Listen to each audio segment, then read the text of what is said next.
So actually, I also have 3 comments, and actually, it's just like a summary of what the audience have been said. So I think this project is very nice and kind of replicate or examine 2 propositions of South and Stiglitz very well. The proposition 1, so polyarchy is less conservative, just because they have this additional decision maker can say yes, so they are more likely to accept more than they should compared to the perfect screening. So this result is replicated. And proposition 4, so when given this people, they know what organization, what kind of structure they're in, how they will adjust this reservation level. And of course, if you know you're in a polyarchy structure that you accept too much, and then you'll become more conservative to adjust for that. I think Michael made this point quite clearly. And I think the overall result replicate that finding also, which is the main argument of that proposition 4. So basically, this coordinating polyarchy is like a baseline thing in that paper, and this is the major discrepancy in your result and theirs proposition. So this is quite interesting.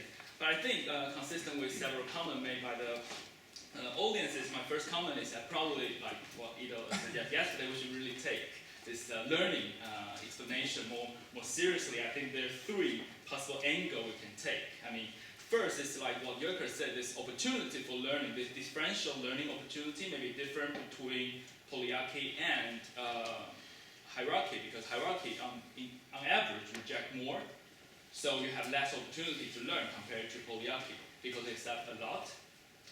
So that may offer some alternative explanation why you find there's no difference between coordinating polyarchy and polyarchy.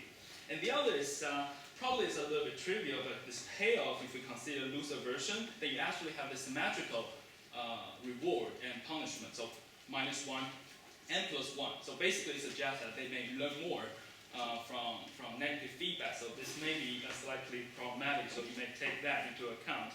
And the other thing is that based on the earlier slide, I don't really see this overall learning from different trials. So we show some of that. That's pretty good. But still, I mean, if you're going to write out this paper, it would be good to incorporate some of this different stage and how they learn over time on the 200 trials. But overall, this learning, I think the uncertainty level here is really this participant after the individual learning, the organizational level, they have to learn others' judgment quality, whether they are good or bad. So that is really important learning. I don't think you discuss too much in the current version, and I think that can probably explain something you found this here, the discrepancy between coordinated polyarchy and polyarchy.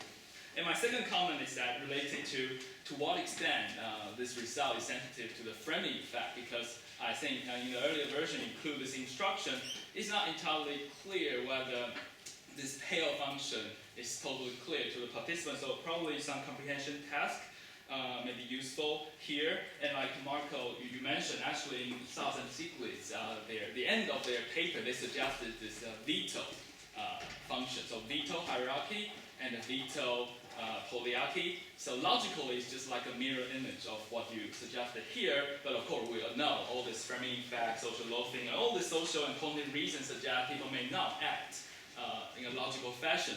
So probably you can test that, and if polyarchy and the veto hierarchy will show the same result, and of course that will offer stronger support for what you want to argue here.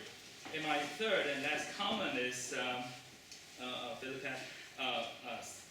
touch upon this point also. So what is like the big question or the motivation for this project? So are you just trying to like replicate or examine the result of the analytical model of South and Stiglitz, which you actually achieve a lot, like proposition 1 and proposition 4. But in their article also they mentioned several others, because their question is that a contingency view about when this kind of hierarchy or polyarchy can perform better than others. So they also talk about this, what if you have this asymmetrical project quality? So basically, if most of the project are kind of good, and then of course, in that case, polyarchy perform better than hierarchy, and the other way around for if most of the project are bad, and then of course, hierarchy is better than polyarchy. So that is something probably you can enrich the paper, just replicate more or examine more about their proposition, not just focusing on 2 of them. And the other is probably embracing some of the current or modern interests, or in this group, like some of the comment related to whether this judgment among the participants are correlated. And that can be very interesting because here you focus on like the formal structure, hierarchy versus polyarchy. But probably can also introduce like informal structure and people's correlation, their judgment can be correlated due to this informal structure.